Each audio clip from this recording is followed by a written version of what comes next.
This podcast may contain disturbing content for some listeners. It's intended for mature audiences. Listener discretion is advised.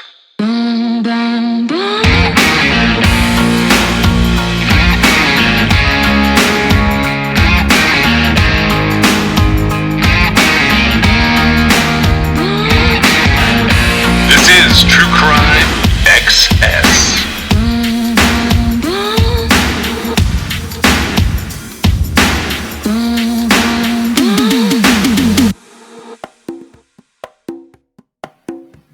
So a couple of pieces of interesting true crime news this week. The first one, which I thought was a little weird. You remember Suzanne Morphew's case, right? Right. Mm-hmm. And so that's this Colorado case. She's just missing, right? Yeah, she's a missing case. There was a murder charge against her husband, then it got dropped. I noticed that CBS did this weird thing where they updated an old article. I don't know if you've ever seen when that happens. Like, usually it's because there's some kind of break in the case. But they had an article up about her that we pulled pretty heavily from when we talked about April 30th, 2022. We were talking about it because sort of times with her disappearance, second anniversary, with Mother's Day-ish. They updated it on July 1st, 2023, and they said the weirdest thing. They said this past week, a prosecutor working on the case of Suzanne Morphew, a missing mother of two, said in open court that investigators suspect they know the location of her body. She's in a very difficult spot, said Deputy District Attorney Mark Hurlbert.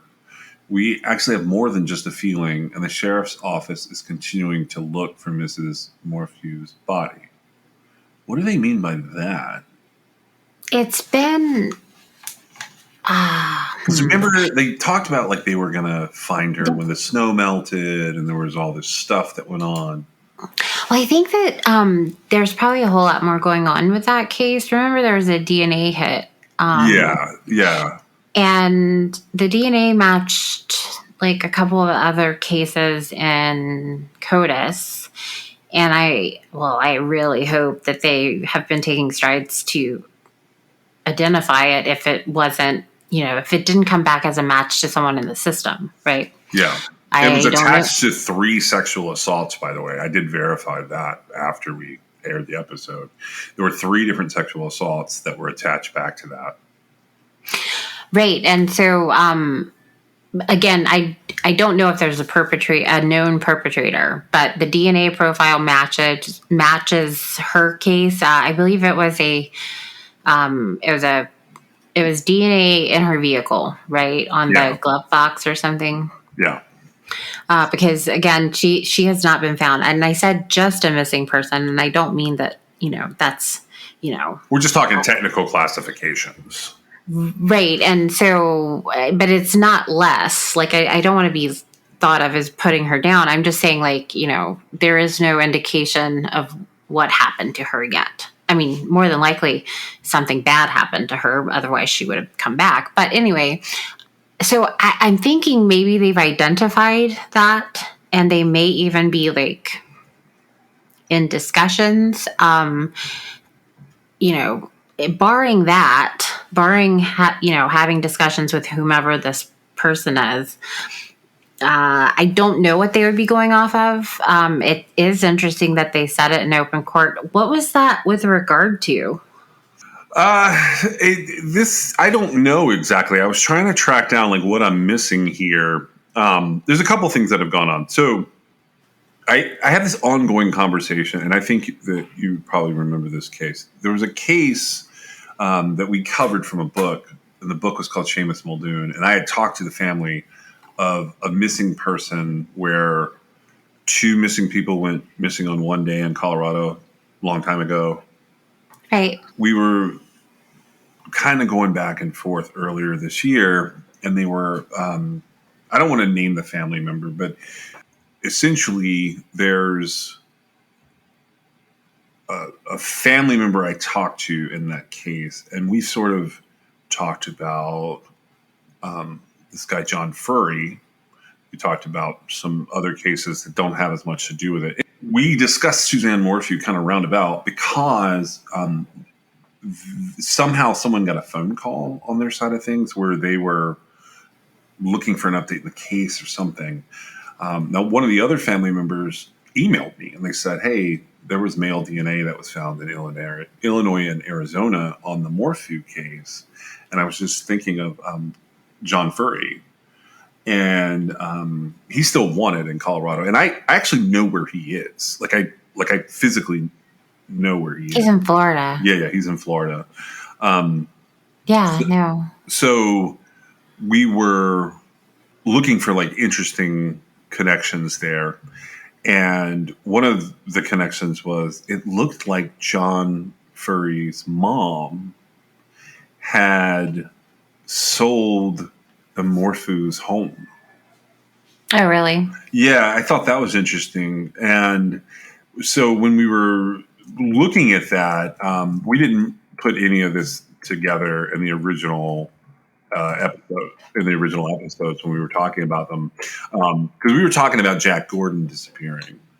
And the reason we were so interested in it is because it looks like on paper, like John Furry, I think he's junior or the third, he disappeared at the same time. And this is over in Sangre de Cristo Mountains. Wait, so he wasn't at his property any longer, but he's not a reported missing person, right? He's a wanted person now. He's been a wanted person for a while. That's how he came up. I guess that's kind of a funny, it's not funny, haha, but it's funny, like ironic.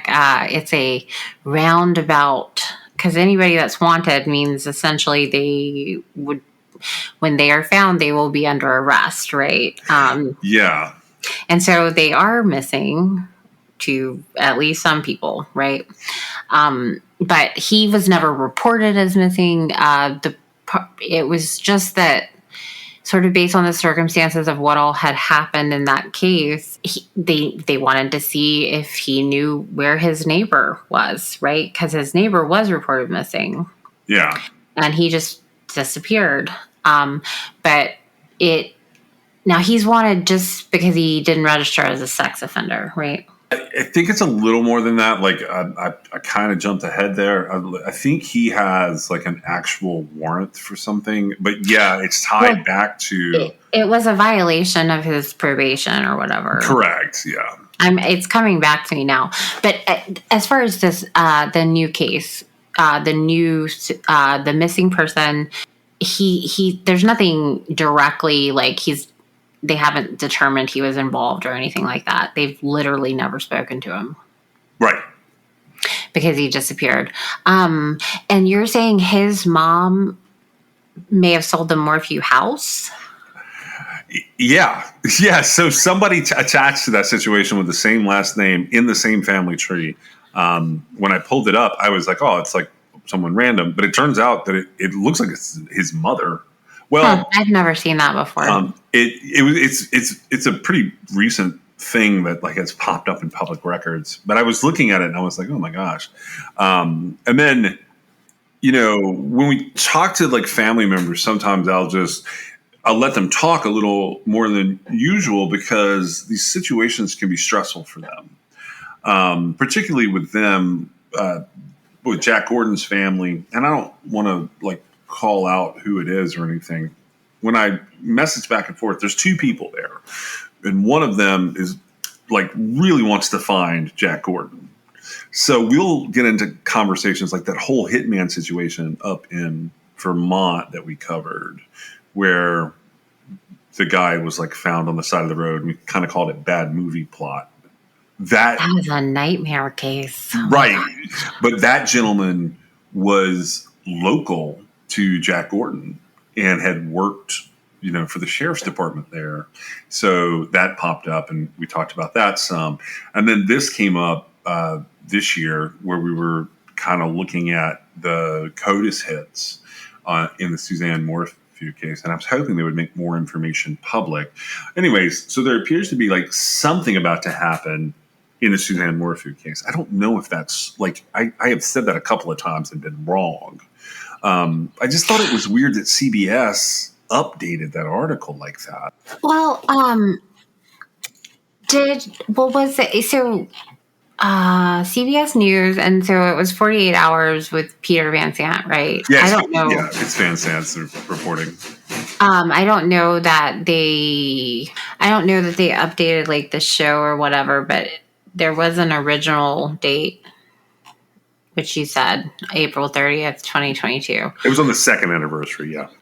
And so the story aired on, I guess, 48 Hours. I'm not really sure, but okay. So unless they're, defaulting back to the husband, which I don't know. I don't know the context of this. I don't know what they're getting at, but I don't see how they could have, more information unless they're talking to somebody, which it seems like that would have come up, right? I would think so, unless it's just a naturally progressing part of the investigation that has taken place over time.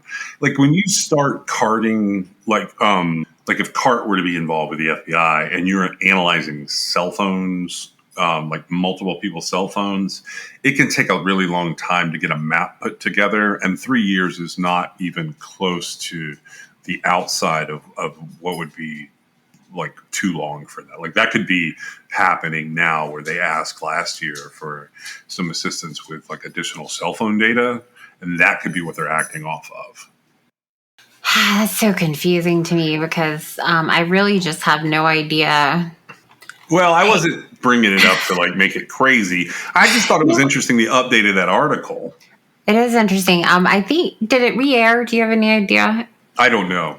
Sometimes they do that. They re-air the show and then they add something or take something away. And this case has had some like dramatic turns, right? Because she went missing. Her husband was quite a while passed. Her husband was charged, and then quite a while passed again, and then the charges against him were dropped, right? Yeah. You know what they do have going on? Barry Morphew filed a federal civil rights lawsuit this year. It could be related to that.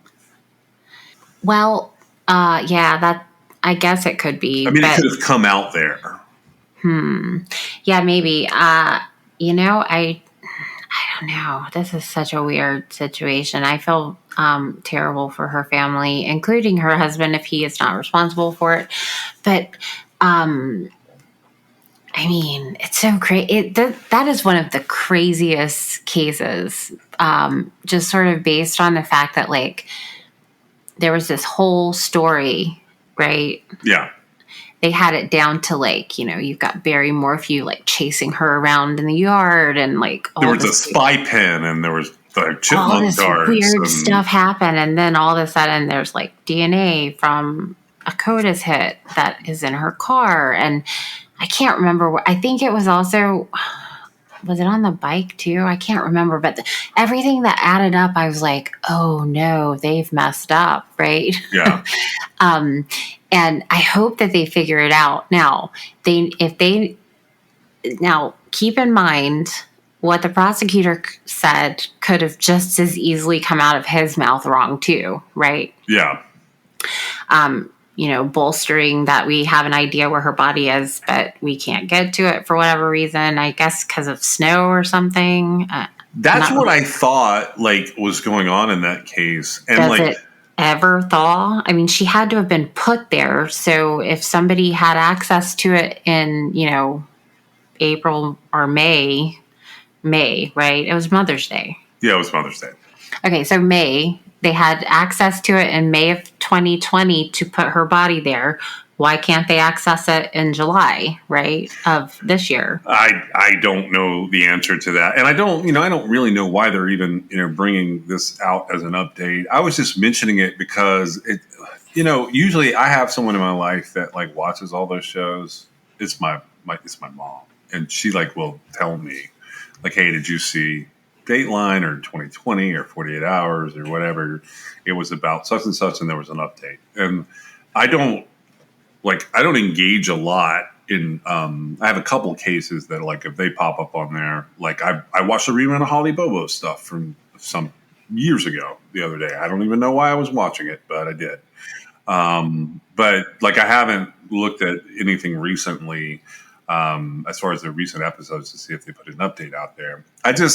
So I was bringing all of this up because I did not know this, and this has been out there forever. This is not news to anyone who's followed that case. Did you know that Barry Morphew was drafted by the Toronto Blue Jays a long time ago? Man, I don't know if I knew that or not. So he was like in line to be a pro baseball player. Now, he didn't end up making it past the minors. There was an injury and a whole bunch of stuff that went on there. But he did like have meetings and get drafted. He got scouted and drafted back in like I think it's the mid 80s, like 86 or so. I'm sure plenty of articles. I mean, it doesn't surprise me. I don't know if that's like relevant or not. I feel like any husband and any wife could potentially, in a moment of anger or passion or whatever, they could kill their spouse, And so I think it's, interesting that he was a pro sports player, but it doesn't change, No, it doesn't. No, you're right. It doesn't change anything. I just didn't know it. And also that it's Toronto, which is Canadian, which ties us into our next thing that I'm going to talk about. That was quite the segue there. Yeah, it was a long segue. But no, I mean like the actual segue that you just made there. That's a lot. Yeah, it's a lot. So this popped up on CBC and has Daniel LeBlanc and Dennis Babin's names on them. I don't know if they're the only writers on this, but it's out of Ottawa. I had never heard of this case, and it has some very interesting information in here that I wanted to talk to you about, particularly because we're sort of wrapping up some Canadian stuff today, and we have a pretty well-known Canadian coming on to join us here in a minute. Okay. This title is Police Finally Cracked 1975 Cold Case. It's an article from July the 4th, 2023. And what it says is, one of Canada's best-known cold cases has been cracked with ramifications in Ontario, Quebec, Florida, and Tennessee. Found dead after being dropped from a bridge on Highway 417 between Montreal and Ottawa in 1975, an unidentified woman was known for decades by a single moniker, Nation River Lady, basically meaning she'd been found in the Nation River.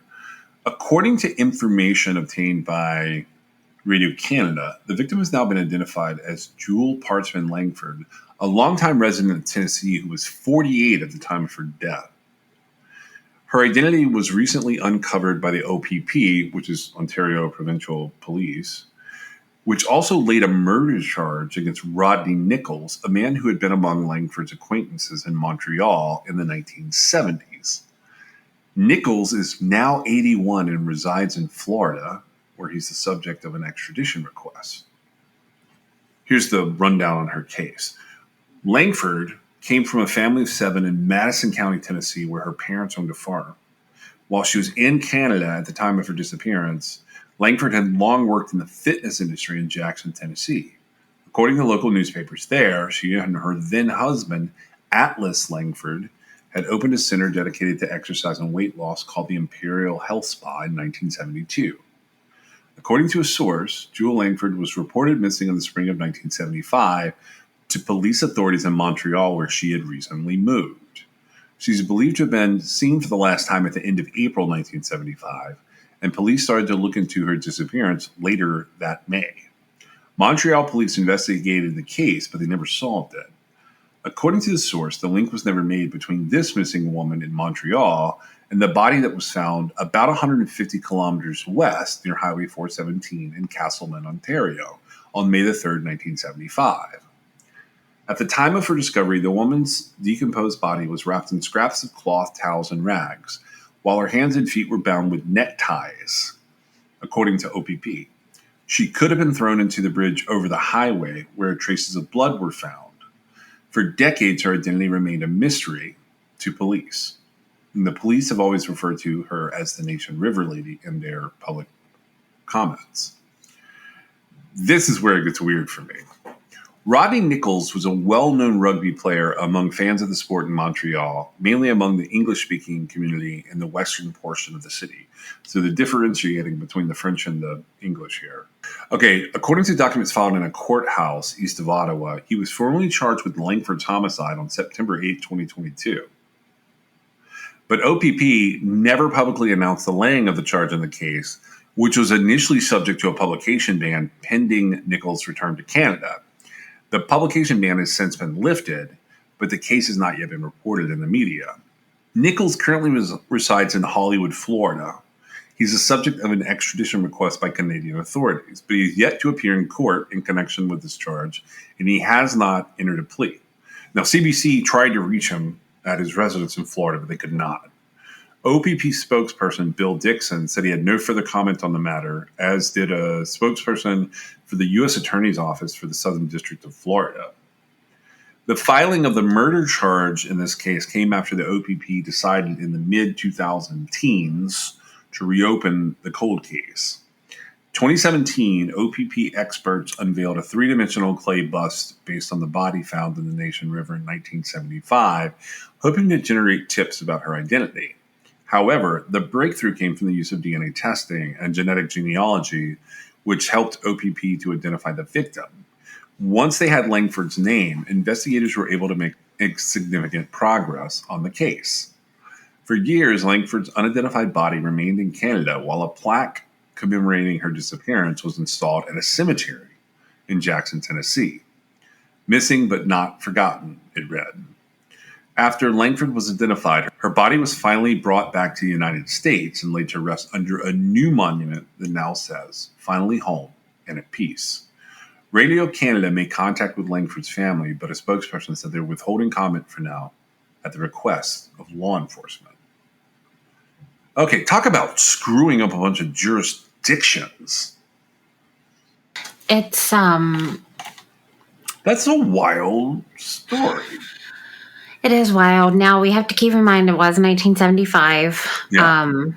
And, you know, while we have the internet today and we can find anything we want to know immediately, you know, found unidentified bodies were not as readily apparent, I guess would be the way to put it, for, you know, anybody in 1975. However, you know, I'm not really sure why nobody put it together before, right? Because while it did happen in 1975, you know, the internet has been around for a while now, and it seems like maybe she just fell through the cracks as far as like not having anybody specifically looking for her. Well, there's some distance, like, okay, so obviously there's distance between Tennessee and Montreal. Right, but she was reported missing. Was she reported in Montreal, I believe? Yeah, she's reported missing in Montreal. But the body was closer to Ottawa, right? Yeah, it's Ontario, yeah. And so, you know, that is some distance, but it seems like somebody that was like dedicated to solving her disappearance probably would have found that, maybe. Well, it's about 700 miles. I mean, it's multiple things going on. One of the biggest things that's going to be going on in this case is there are significant language barriers in parts of Canada. In 1975, you have a very distinct portion of the population that is French-speaking, and so all of the information that they would get would be in French. And then you have a portion of the population that's English-speaking. I'm just saying that from the perspective of it's another barrier between, you know, solving this. Sure. Yeah, no, I'm glad that they have finally sort of figured it out. It is interesting that they knew exactly who killed her, apparently. I mean, well, they knew enough to charge, right? Yeah, they did. And I assume the media ban was just based on not wanting to, you know, give the person the opportunity to get away. I don't know if an 81-year-old person's going to flee. I would say that an 81-year-old person would be possibly even more likely to flee because they have the resources and they know time is ticking. And I don't know. I would buy that then. Okay. Yeah. I don't know as far as I don't know why they did what they did, but they did. It does appear that they've made these charges against him. Now we know about them. He's still not in custody, so we don't really know what's going to happen. So I looked at they did a clay bust of her before she was identified, right? Yeah.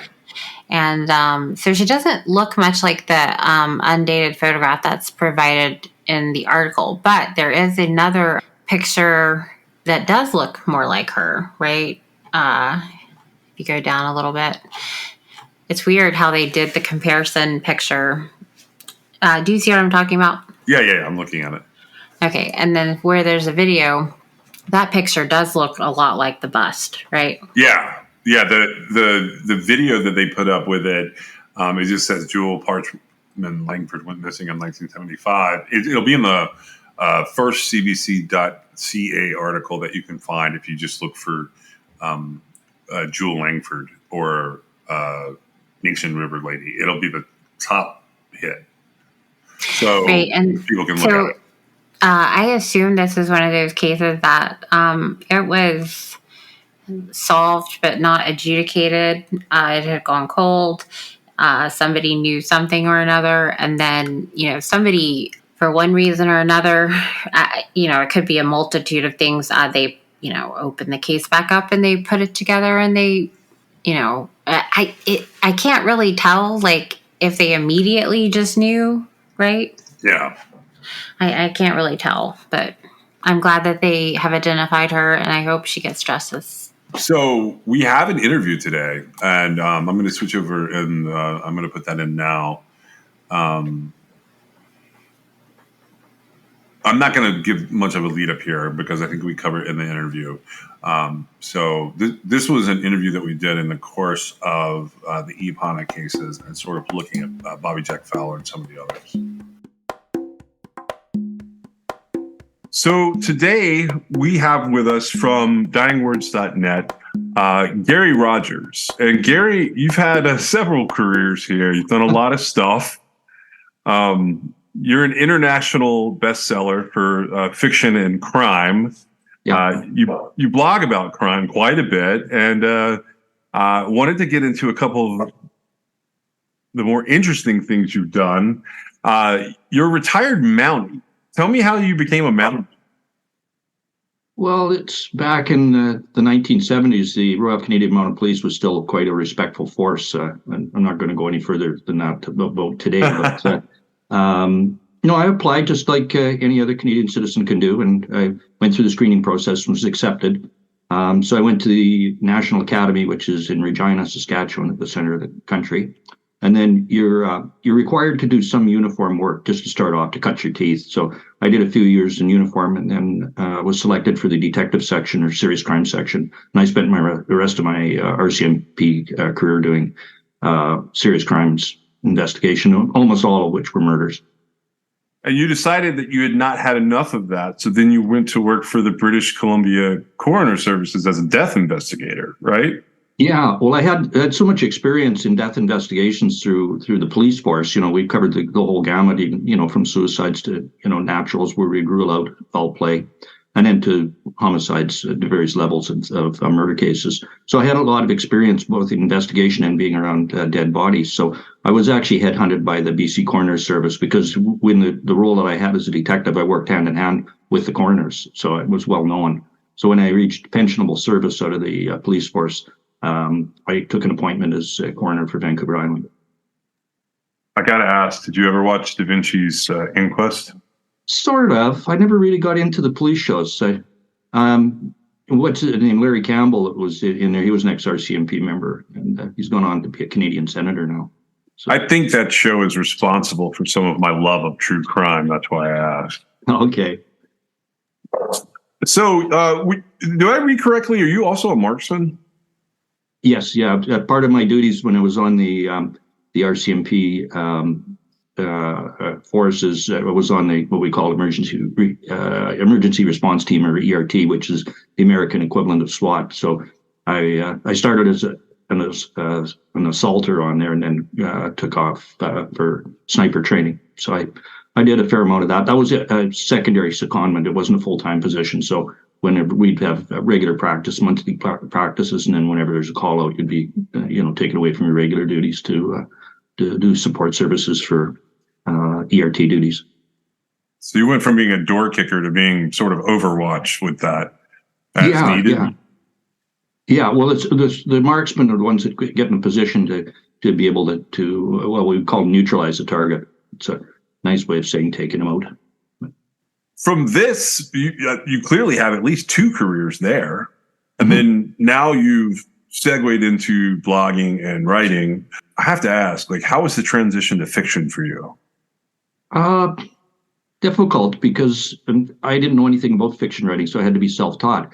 But during the police force and the coroner service, I did a lot of writing, because that's most of the job is paperwork, actually, in that. So everything from court briefs to wiretap applications, search warrants, forensic requests and reports, and then with the coroner service, I'd have to write judgments on deaths.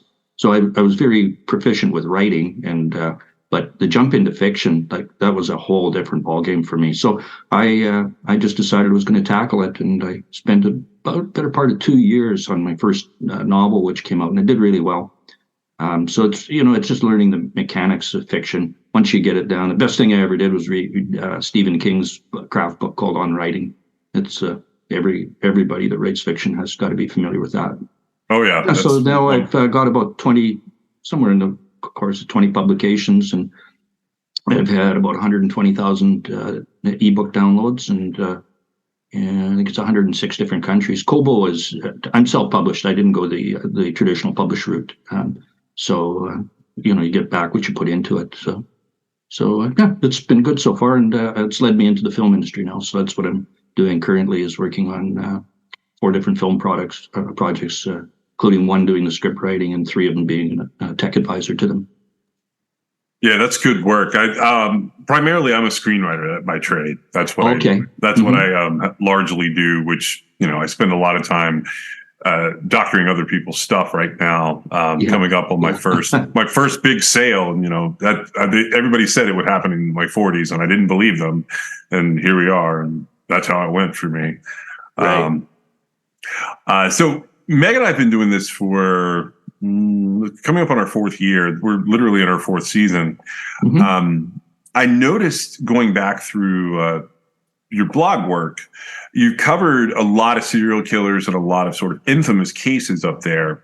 But I was curious, was there a type of crime that fascinated you most, either from a repulsion perspective or from the perspective of, I really want to know what happened there? Is there is it murder? Is it finance? You have a thing? Motives. Most of the homicides I was involved with are called smoking guns, because they're not really complicated. Both the victim and the perpetrator knew each other, so there's a common denominator, what we call a nexus. So those aren't particularly difficult to deal with. It's the stranger to stranger ones that are really tough, because where do you start? Especially when you don't have a body, you just have a missing person. But the circumstances are such that such an unnatural disappearance that the logical assumption is there's foul play, and you have to treat it like that. But where do you start? Yeah, one of the cases that I sort of latched on to that is well known from Canada, specifically Western Canada, is the sort of Project Epana cases, which is not one set of cases. It's this whole stack of cases. And you had written about it back in 2019. In fact, you have some of the only information that is kind of specific about some of the suspects and some of the victims. And I was just curious if you could tell me what you think of the Epana cases and sort of how you decided to cover that. Well, Epana was a project name that was given to the sort of the aftermath of this, when it was a collective task force put together. I was out of the police force, or I was posted on Vancouver Island. I can't remember when that came out. I was involved in the original when it was called The Highway of Tears, and I don't know how many cases I was involved in, either directly or indirectly. And I also know a lot of the investigators that are involved in these cases. So I've got quite a bit of knowledge of the inside as to what's going on with it. And they started back as early as 1969, and you could start to put the same pattern together. They're involved high-risk females from high-risk lifestyles or hitchhikers, substance abusers, and they're being picked up along the highway, which is a stretch known as the Yellowhead or Highway 16 that runs generally from Prince George to Prince Rupert. And that's in the north central part of British Columbia. And then it was obvious that this expanded to the modus operandi were carrying on and being found in other places. So then it just became called highway murders. When I wrote the blog post back, I guess it was 2019, I had documented 45 different women who were either murdered or had gone missing under similar circumstances. And I also documented 5 different offenders who had been convicted of these. So it wasn't like we were having one serial killer that was doing them all. They were too spread out in time and in distance. So, but the common denominator is that these were all vulnerable women that were being victimized. Do you find any racial denominators there as far as First Nations versus Caucasian, or more First Nations, but not so disproportionately that we could say that was part of the modus operandi of an offender that was only targeting First Nations women. It was targeting vulnerable women who were generally lone hitchhikers. And that I tend to look at that and think more socioeconomic and location geographics. Mm-hmm. I like that you sort of come out front with, this is not one serial killer. I think that's good and bad for the case itself. If it was, one person, it'd likely be solved by now. But I think people, they sort of build these legends, like, you called it the Highway of Tears, and I know it as Project Ipana and the Highway of Tears. I think, you have unfortunate circumstances that have happened there, and probably a series of serial disappearances and killings. And you sort of highlight that. You go into a lot of detail in Dying Words about this. Specifically, I have a question. Bobby Jack Fowler, he comes into this mix. What do you think of him, like being in the mix, since he's from the U.S. and he's sort of an odd duck? Like, they don't talk about him down here at all, really. No, Bobby Jack Fowler was not on our radar back then, although he was responsible for 3 women in Kamloops, Darlington, Moisey, and I forget the other lady's name is. He was done on DNA on those. That eventually it was collected from. He was convicted in Oregon, and he ended up dying in an Oregon prison. I'm not sure where they got his DNA sample from, but somehow they made a connection to him. And that the 3 remains from Kamloops were handled properly, so that there was an offender's DNA signature on them.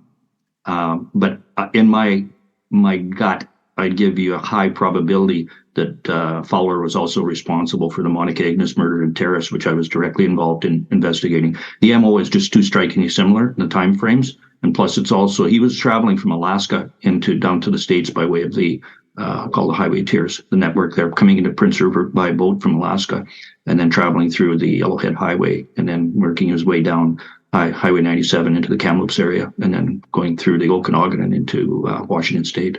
So that's 4 that can be contributed to him. 3 by way positively from DNA, and the Ignis murder is there's a key piece of evidence that I can't discuss on it because it's known really only to the investigators and to the offender. But it's so strikingly similar to the other 3 from Kamloops that you just have to make that connection that it was Fowler that murdered Monica Ignis. Meg, do you have any questions in the Ipana cases that you want to run through here? I'm curious. You said I was aware of the DNA connection, and would you say that without like a gigantic leap that you, like, was it just the 4 cases? Did any of the other cases seem like they might be attributable to Bobby Jack Fowler? Not likely. The problem with Monica Ignis was her body was so decomposed by the time it was found, there just simply wasn't a biological chance of getting a DNA off of him unless there was hair and fiber. But back then, hair work, fiber doesn't involve DNA. It's just that there was no sign of DNA coming on the radar back when those cases were investigated. It just happens that the 3 in Kamloops were relatively fresh, and the pathologists were able to take vaginal swabs and identify semen in them. And right. So they were preserved. And so we talk about a lot how it's amazing without knowledge that DNA was coming, right? That we have that ability to test, that we are able to solve these cold cases based on it, on some of them. Some of them, of course, the evidence isn't there, but I find it just really interesting that the foresight in collecting everything that was collected that we now use and we're able to match. I think it's amazing. Yeah, back then what we were doing was what was called serology work. And when we'd get a semen sample at an autopsy, we would revert to blood typing, which is you can eliminate from blood typing and you can build a circumstantial case, but it's not positive and 100% conclusive like DNA is. And I find where DNA has gone now is fantastic, that they can take a DNA sample at a molecular level at a crime scene and then clone it and work with the mitochondrial nucleus of the DNA molecule. And it's extremely precise on very small amounts. And then what's really making headway now is familial DNA sites where there are relatives that have posted those, as part of the game is to track your genealogy. Well, the cops have long time had a suspect, in mind, but no way to prove it, no way to get a DNA sample, even if they're dead. But they'll tap into the relatives, or they'll just simply do a scan in the genealogical databases and come up with a similar that they can say, okay, this person is definitely a relative of the offender, so let's start going through the family tree and seeing who we got here. So I love following those cases. Yeah, that's fascinating. And we're reaching into artificial intelligence. There's no telling where that's going to lead in crime solving. I think the days are just ahead of us. Just out of a little fact, I wrote the first DNA search warrant in Canada, and I was involved in the first DNA case that resulted in a conviction of a murder in Canada. I did the DNA work on that. And then when I went into the coroner service, I specialized, because of my background in police with DNA work, to work on historical remains with extracting DNA samples and getting them matched through genealogical tracings. I was about to ask you about the artificial intelligence. Do you think that will be used in criminology? Oh, for sure. For sure. I can't quite put my finger on where it is, but I think what it's going to do is to search it for MOs, modus operandi. Talk to any experienced investigator and put a lot of weight on MOs. You can't say for sure, but it's sure indicative. So I think that's where AI might be really good at also on profiling. Profiling is a science. A lot of the old school investigators wrote psychological profiling off hocus pocus, but I didn't. There's a science of human behavior, right? And although sometimes with killers, it's pretty hard to nail down what their true motive is or behavior, because they do some pretty bizarre things, but it's usually self-serving for a gratification of one way or another, whether it's a release of anger or sexual thrill or revenge, whatever. Do you remember what the first case was that you wrote the DNA warrant for? That that subject fascinates me so much. Okay, that was I'm not going to say the victim's name because she's still alive. It was a sexual assault. Robert, I forget his first name, Rodney Camp was the offender. What had happened was she was walking down in Nanaimo, was where I live in Vancouver Island, straight across from the city of Vancouver. She was walking down a dark railroad track, and Camp followed her and accosted her and threw her down the ground and raped her. And when he left, he just kept sauntering on down the tracks. She wasn't very far from the police office. She came screaming to the front counter, and I happened to be there. So we activated the police dog, and went back to the scene, and the dog tracked him down and found him hiding behind a building. Oh, And so that's we arrested awesome. him. There was so much evidence there, but this is the first time that the DNA had been, the legislation for getting a DNA sample from a suspect by forcible collection was available. So I went straight out, wrote a warrant out, and we had him in custody.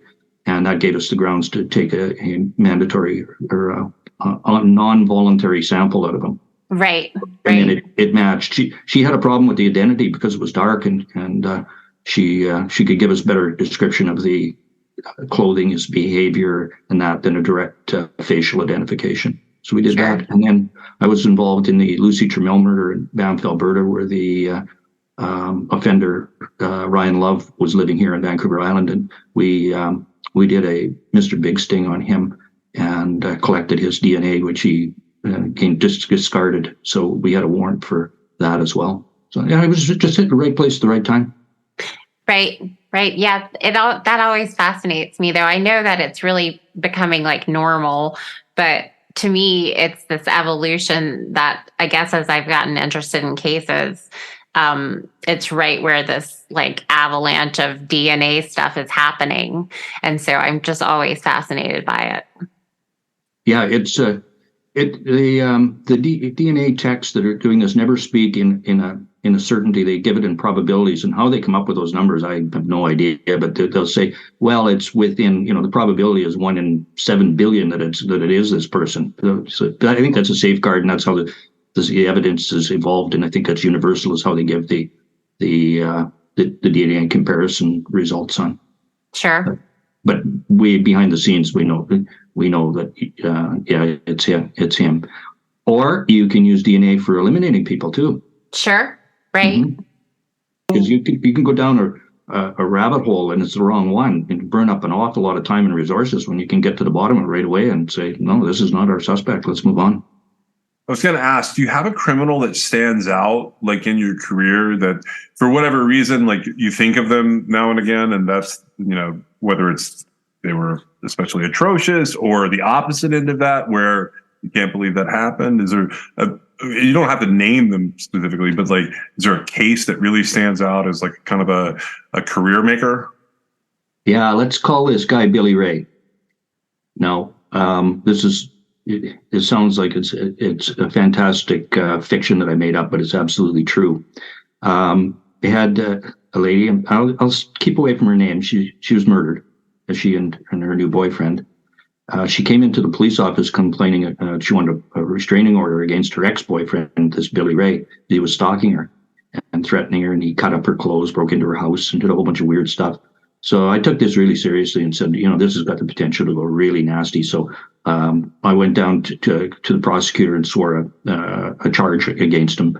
So we had the power to arrest him, and then we went looking for him. So I was in her house and looked at some of the evidence, the cut clothes and whatnot, and there was some of his belongings were there. So anyway, we had her new boyfriend stay with her overnight, and they'd even changed the locks on the doors because he had keys for it. And at 3:00 in the morning, Billy Ray climbed down from the attic with an axe and chopped both of them to death. He was in the attic the whole time when I was in the house. Oh, wow. That's awful. Yeah, it's spooky. Yeah, I wrote a book called In the Attic about it.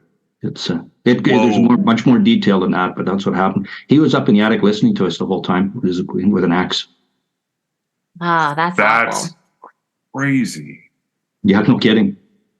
And he left a trail of evidence behind him, like a bleeding elephant in a snowstorm. There was no doubt who it was. It's just a matter of finding him. But yeah, it gets even a little crazier than that at the end. So you never forget something like that. No, there's no way to forget something like that. No. If you could solve one crime or mystery magically and just know what it was, do you know what crime or mystery you would want solved anywhere in the world? Oh, anywhere in the world. Wow. Well, I wouldn't say John Benet Ramsey, because I'm quite comfortable with what that behind. I wrote quite an in-depth analysis on the JBR case, but so I don't think there's anything left for that. Let me see. Which crime would I like to have solved? And it's not the Kennedy assassination, because I'm well convinced that Oswald did it acting alone. So go past that one. I was going to leave that alone. I heard that was something that you were into, so I was going to leave Oswald out of this. One of the more knowledgeable people on the Kennedy case, and that, because I've got the background for not just the criminology, but also the ballistics, because I'm very knowledgeable about firearms. So I know what happened in the Kennedy case. It's actually quite straightforward. But let's see, great unsolved mysteries. Let me just file that in the back of my head. We'll move on to something else. We'll go back around to that. Say, okay, yeah. This one. No worries at all. Most of the ones that I've written on are ones that have been solved, and or you have a pretty distinct theory. Yeah, I would like to know what happened to the missing Malaysia air flight. Where it is. Oh, that's a good one. That's a really good one. I wrote quite an in-depth on the missing Malaysia air flight, and there's no doubt to me that the captain went sideways on it. But where is the aircraft today? Be nice to put some closure to that. I would agree with that one. I remember, I think the way that you wrote about that was like, is it a mass murder, right? Was that the framing of the blog? Okay, I remember that now that you say that. I must have gone through a lot of my posts on there. There's a lot of stuff on that site. Yeah. I'm personally, so we're not subscribed as a podcast, but I'm subscribed personally. Okay. So I get updates on your books and stuff. I have a list, but I was excited to have you on here just to chat, since we were sort of covering the E. Pana cases. We're covering the Highway of Tears, and then we're covering the Ghost of Highway 20 down in the U.S., which is sort of same time frame, sort of. Mm-hmm. But I had wanted to bring you on, and I'm hoping to bring you back on at some point. Sure. I enjoy doing this. Let me ask you this: purpose in retirement. that's where it's headed. So you talked a little bit about doing some film stuff. Is that you think that'll be like the consulting and writing? Will that be the next part of your career, since you've already had 3 or 4 other careers? Yeah, that's what I'm planning. The big one that I've taken on now, I've been 2 years into it, and it's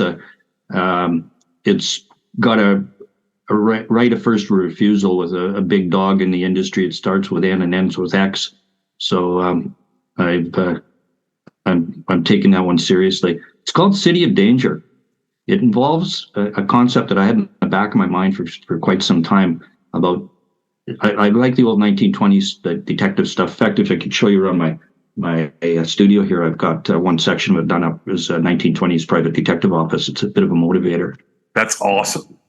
So the City of Danger, the logline is a modern city in dystopian crisis enlists 2 private detectives from its 1920s past for an impossible task. Dispense street justice and restore social order. So what it is the male and female detectives from the 1920s are transported 100 years into the future. And what's behind this whole thing is artificial intelligence. And that's where we're going with that. So their whole thing is to try to restore order in the city, make it out of chaos. So it's their arc that they go through and the comparisons between the 1920s and the 2020s. So it's taken on quite a life of its own. It's got some really big interest in it. That sounds amazing. Very interesting. Yeah. Just go to when you go back to my website. Just go up to the top bar and click on City of Danger, and the opening scene from the pilot episode is on there, plus the graphics for it. Cool. I'll check that out. So we've got a few minutes left. I wanted to ask you a couple of things about what's the best way people can support you in terms of buying stuff, reading stuff? Is it just Dying Words? Like, is that the easiest place to send them? Yeah, that's my hub is dyingwords.net. It's been in existence for around 10 years, and it's got around 450 posts on, and I've got links to my books. And that's it. Just I'm not in the position where I have to make money from this anymore, but it's nice. There's income comes in from it, but that's not my purpose. It's to be able to create something. That's really what this is all about. Understand things like the last Saturday's post I did on Hank Williams Sr. What the true cause of his death. I don't know if you read that, but I haven't read it yet, so don't spoil it for me. It's up on my iPad, but I haven't finished it. Okay. Yeah. The biggest one that I've got for openings and reads has been John Benet Ramsey, because it's such a famous case. And of course I get the nut bars, challenge me. I just you send them through the spam filter and move on. But Yeah. if you're going to stick your head up, you're going to get a couple of swipes out of it. That's just how the business is. Yeah, I get people contacting me all the time about the Zodiac case down in, right. And I have never referenced that case anywhere. I was on another podcast. They were interviewing me about stuff we do here, and they were talking about the Zodiac killer, but I know nothing about the Zodiac killer. But for some reason, I get all these messages about it. Well, Zodiac. Well, my writer acquaintance, Kim McGrath, has made a very good case of who the Zodiac killer is. And she's quite convincing. She did her homework. She's a psychologist as well and a police profiler. And she makes a good case that I think it's Pine-Tailed BTK. There's too many coincidences. He moved from California to, I guess it was Colorado, where he was operating in, and he reinvented himself. But she makes a damn good argument that it's him. Dennis Rader, that's the name. Yeah. Kim McGrath is her name. She's very convincing in her work. Well, I'm going to have to check that out. Yeah. Well, that's all I've got for today. I just wanted to have you on. Sure. Do you have a book coming out, or a most recent book out? Well, the most recent book out, I'm fascinated by AI, by artificial intelligence. And when Chat came out, I said, okay, what's this thing all about? So I took Chat and I sat down with it and interviewed it as if it was the world's biggest fiction writing guru. And I recorded it and I just put it out as an ebook. And it's called OpenAI ChatGPT, a fiction writer talks shop with a bot. So if you want to into fiction writing, if you want to see what Chat has to say about the craft and the business of self-publishing, it's amazing what that thing does. Yeah, I saw that post. That's definitely one. I'm gonna link all this in our show notes for people to check out. But mainly, I'm going to send them to Dying Words. Yeah, Dying Words. That way, they can find you there. And we'll probably you've got some interesting stuff in here that will probably bring you back on around the holidays, and we may chat with you about JonBenét. Because I have some questions for you. I'm not going to lump them all in here today, but you've got some interesting stuff there, and you were talking about that being like a top hit for you. I can see why. It's had thousands, tens of thousands of reads. Yeah, well, it's a fascinating. It's a whodunit, right? But, yeah. As far as I'm concerned, I know whodunit. But anyway, so it's a holiday whodunit, and that's something about that makes people really want to know what's going on. Yeah. Meg, do you have anything else for Gary? I don't, but it was so nice to talk with you today. Yeah, anytime. I like sharing what I've got kind of a unique perspective because of my experiences, and I refer to when somebody says, "So what did you do for your career?" And I said, "Well, I was the guy that for over 3 decades nobody wanted an appointment with." Yeah, I believe that. So I've probably done, I don't know, 2,500 autopsies, something in that range. Not personally doing them, but I was hands-on. So I was in the morgue with it. There's a myth that the pathologists are the ones that actually do the cutting. That's not true. It's the autopsy techs, the morgue attendants, are the ones who do the dissection. Sometimes they just phone upstairs and tell the pathologist what they found, and that's good enough. So, but to the death cases that I was in between the police and the coroner service, I figure someplace around maybe 2,500. That's a lot of deaths. Where we had 11 in one day. That's kind of a mass thing. It was all from a plane crash. That's awful. Yeah, but you can go through them pretty quick. Sure. And then some of the forensic ones. That's a whole different story. Right. They can take a couple of days to go through and run a forensic autopsy.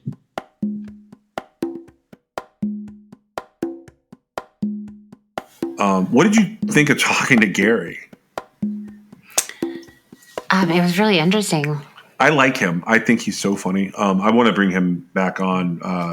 Probably, I was thinking maybe at Christmas time. There's a couple things I thought we could bring him on for and talk to him about. It's very nice to have him as a friend of the show.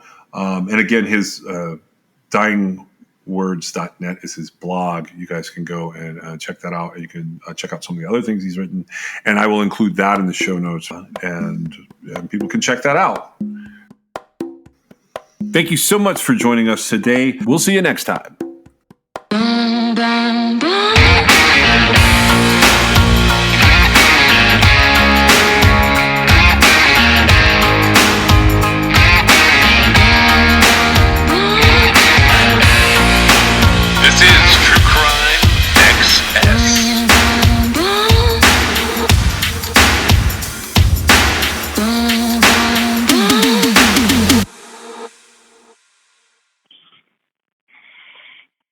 really glad that we got Gary Rogers on here for an episode.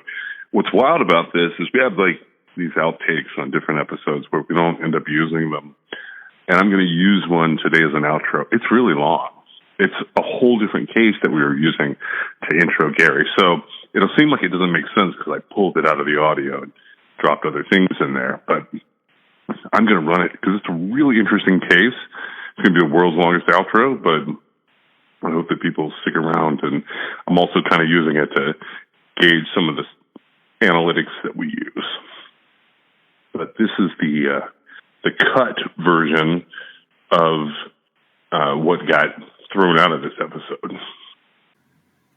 I don't see these cases that often, and I thought so. So today we have an interview guest on that sort of ties into what we've been covering. It's just somebody I really wanted to kind of talk to and get on the show. I like him very much, and I don't see cases where someone who's been missing for a very long time or whatever has been found to be alive and well to some degree. Now, I will say this guy's passed away now, but this was particularly interesting to me because I think people know by now, I really enjoy kind of fugitive stories, especially escapees who like just vanish.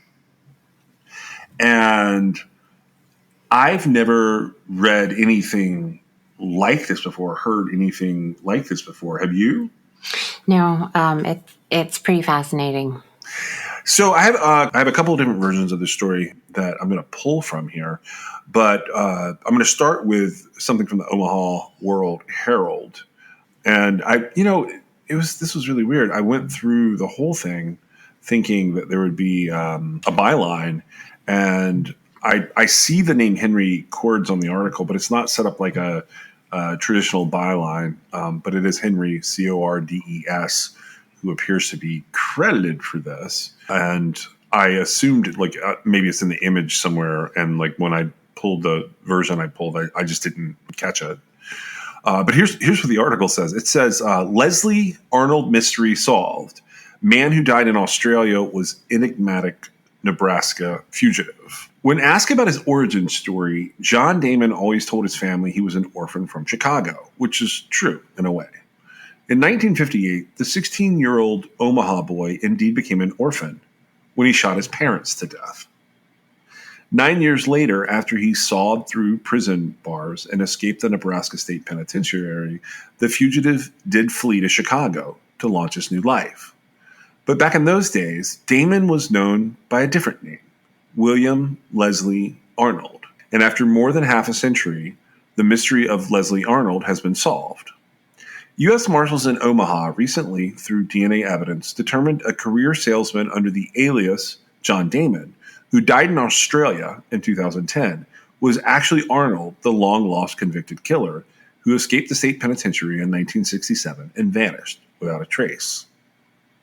The 67-year-old Arnold left behind a wife and 2 children in Australia, as well as 3 surviving stepdaughters from a previous marriage here in the United States, all of whom were oblivious to his dark, secretive past. It's a total shock, said Arnold's stepdaughter, Kelly, who, like her sisters, requested that her last name not be used, citing privacy concerns. It's mind-blowing. The jaw-dropping revelation has his family rethinking the entirety of the life of the man they thought they knew. Where they previously saw a loner who didn't keep a lot of friends and valued his privacy, they now see a man who, of necessity, mostly kept a low profile. In fact, Arnold, who was known as a talented saxophone player both at Omaha's Central High School and in prison, went so far to hide his true identity late in life that even after his own son took up the instrument, the father never once touched it. That's part of the mystery of my dad, his son said. As a function of his past, he had to live his life in a certain way. The resolution of the case comes 5 years after the World Herald published The Mystery of Leslie Arnold, which is a series of stories that detail the captivating saga. The smart but troubled teen shocked Omaha in 1958 by killing his mother and father, burying the bodies in their backyard, and then continuing to attend school for 2 weeks before the grim crimes were discovered.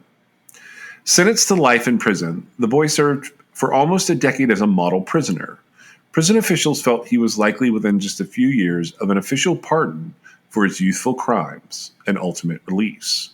But in July 1967, the enigmatic Arnold shocked everyone again. The then 24-year-old man pulled off an escape worthy of a movie script and disappeared. He's still the last man to successfully escape the Nebraska State Prison. Now the final chapters of Arnold's astounding story can be written. Through numerous interviews with family and friends and others, public records and information from law enforcement sources, the World Herald has pieced together an extensive picture of Arnold's 43-year life as a fugitive. While Arnold eventually died a half a world away, for the first 25 years, he was essentially hiding out in plain sight right here in America. Just 4 months after the escape, he married a divorced mother of four, a woman who was waiting tables at the same restaurant on Chicago's South Side where he landed a job as a cook. With the incident cover provided by his John Damon alias and big new family, Arnold became an independent traveling salesman. After 2 years in Chicago, the family moved to Cincinnati in 1969, and 2 years later, they settled in Miami. Estranged from his wife, Arnold then moved to Los Angeles around 1977, divorced, remarried, and fathered his own children relatively late in life, while in his late 40s. Then in the 1990s, something appeared to spook Arnold. He cut ties to his stepdaughters, had a distinctive mole removed from his face, and moved with his second family overseas. First, they went to New Zealand in 1992, and then on to Australia in 1997. Living in Australia, Arnold passed away at home on August 6, 2010, due to complications from blood clots, ending his life a free man. His son described Arnold as a charismatic and patriotic man who loved science and technology, and as a doting father who raised his kids with a love of music. My dad's legacy is a lot more than the initial crime and escape, his son said. His stepdaughters have a more mixed memory of the man who stepped in as their father for a decade. They're grateful for the smart and hardworking man who rescued them from a life in the projects. They also describe their stepfather as demanding and strict, ironically similar to how Arnold had described his own treatment at the hands of his mother. A lot of things that didn't make sense or were uncomfortable now make sense. We all need to work our way through it, and that's what we're doing. Besides his resourcefulness, there was another key to Arnold's success in avoiding recapture. It appears that he never seriously ran afoul of the law again. Beyond some normal traffic stops, authorities have found no criminal record under the Damon name, such slip-ups often becoming the downfall of fugitives. Innumerable questions remain surrounding Arnold and his life. And with his death, the answers to many of those may never be known. That includes why an immigration card bearing Arnold's real name was issued to someone in Brazil a year and a half after his escape, a fact first revealed by the World Herald in its 2017 series on Arnold. Did Arnold or a stand-in travel to Brazil under his real name in an effort to throw U.S. authorities off his trail? This might be plausible, especially given that we know Arnold by that time had already established his new John Damon identity. Even though it's solved, it's still a mystery, said Deputy U.S. Marshal Matt Westover, the Omaha-based law enforcement officer who cracked the 55-year-old cold case. You want to fill in the other pieces of the puzzle, he said. It's a puzzle that began with a stunning crime in Omaha in the fall of 1958. On a crisp October afternoon, the boyish-faced William Leslie Arnold betrayed little emotion as he led Omaha police into the backyard of his home at 66th Street and Poppleton Avenue. He pointed to a spot beneath a lilac bush, and that's where he told them they should dig.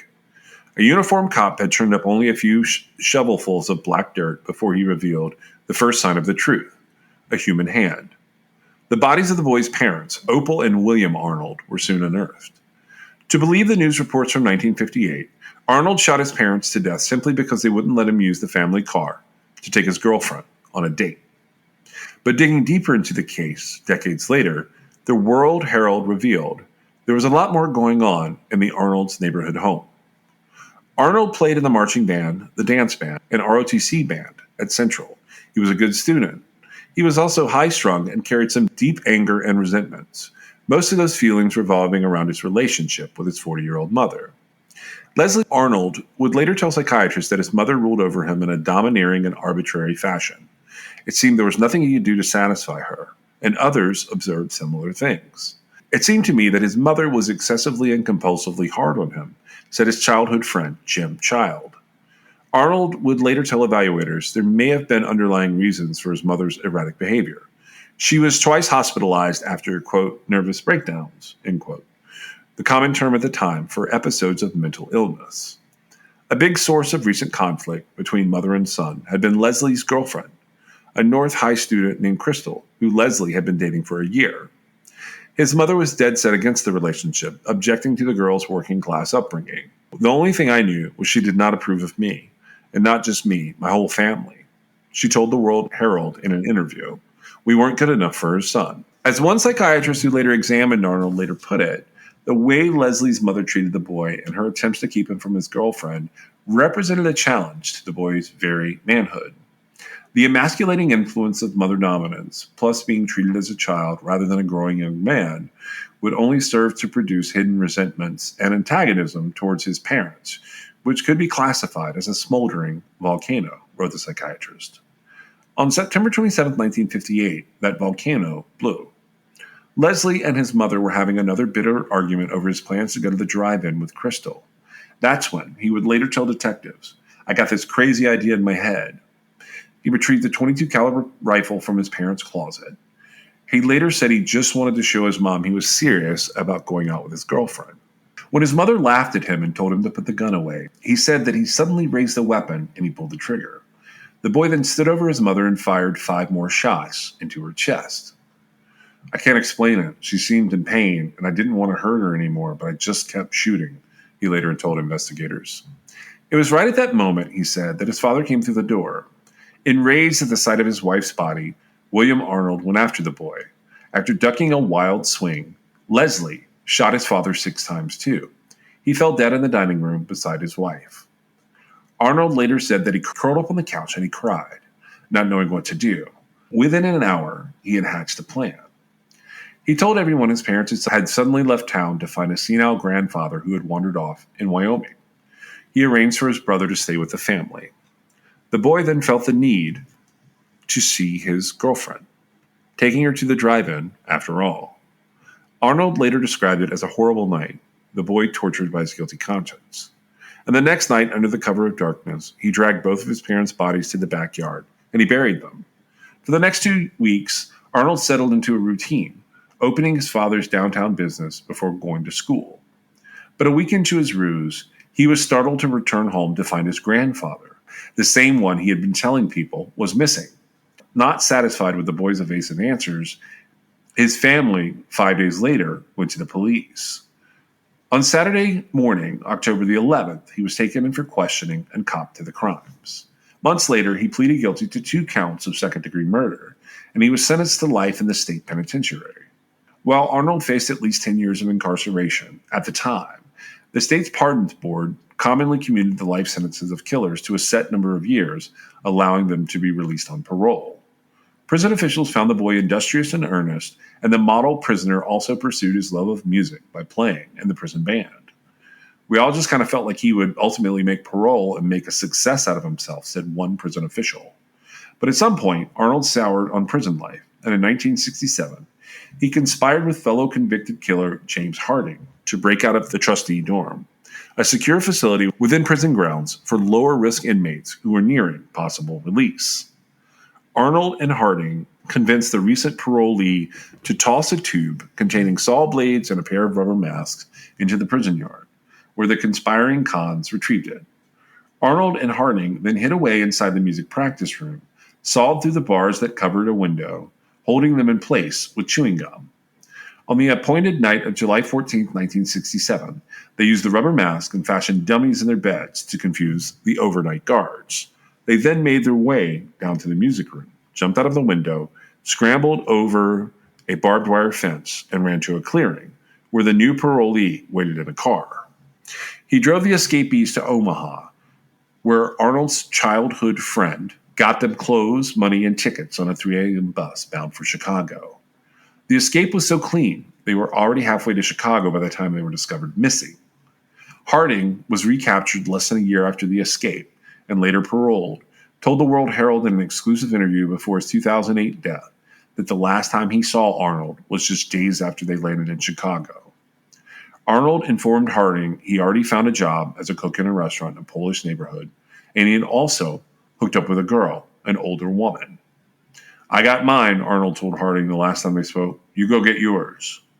Kelly still remembers her first impression of the slender, fresh-faced young man her mother brought home to dinner one night in 1967.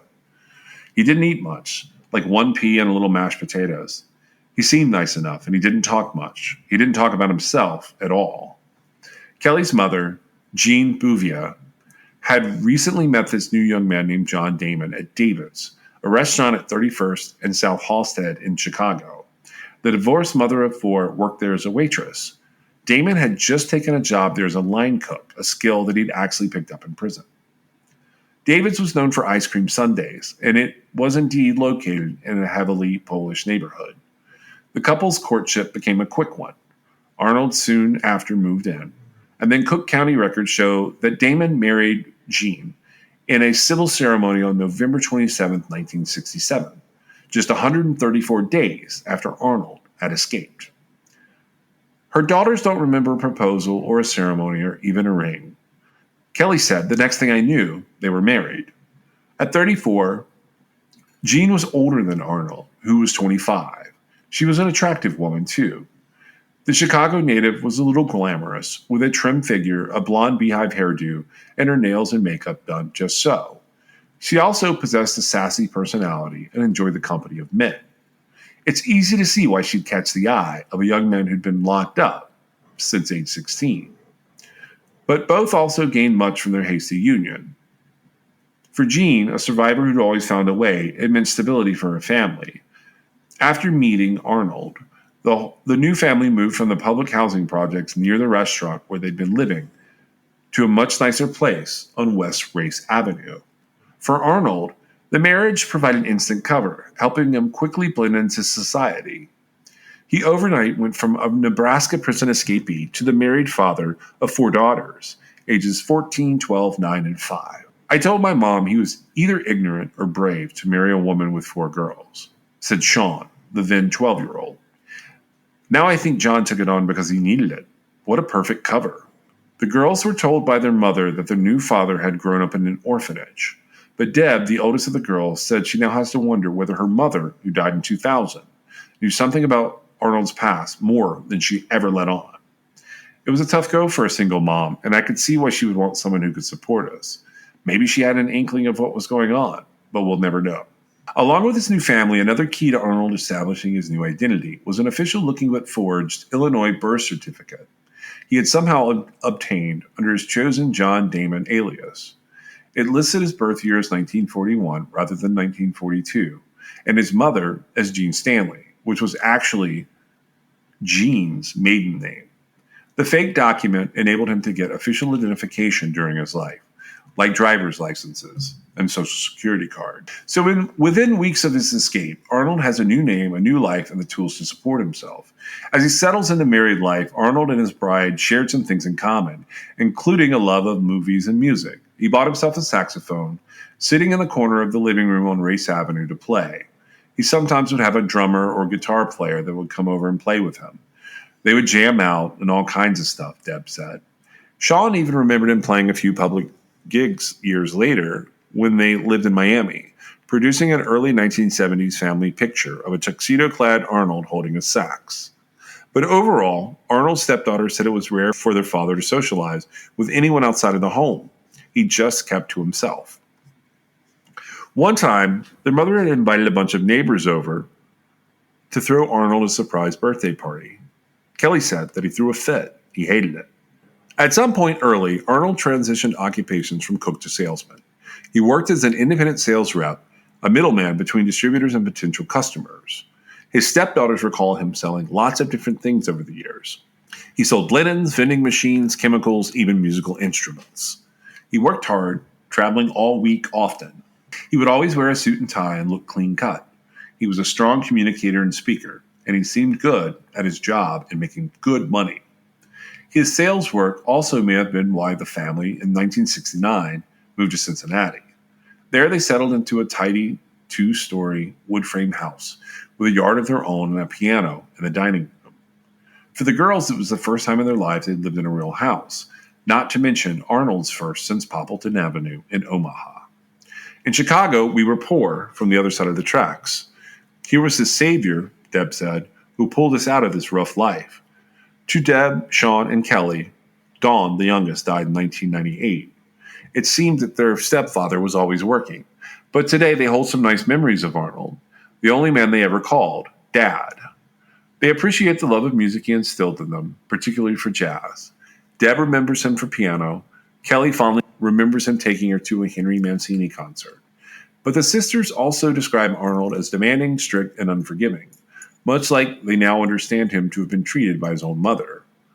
Before he left on business, he would give them lists of chores they needed to perform while he was gone. They were required to get jobs by the age of 13. He didn't tolerate backtalk, and given that the girls possessed their mother's spunky spirit, they often did. If they failed to do as they were told, they were put on restriction, their stepfather's word for being grounded. They recalled it sometimes being grounded for a month or more. The term sounds like it was rooted in Arnold's penitentiary days. In fact, the girls' daily life under their father had a regimental quality much akin to prison life, because it's what he knew. Basically, we got the brunt of him being in a penitentiary and being bullied by his mom, Sean said. It definitely could have been done with a different way of discipline.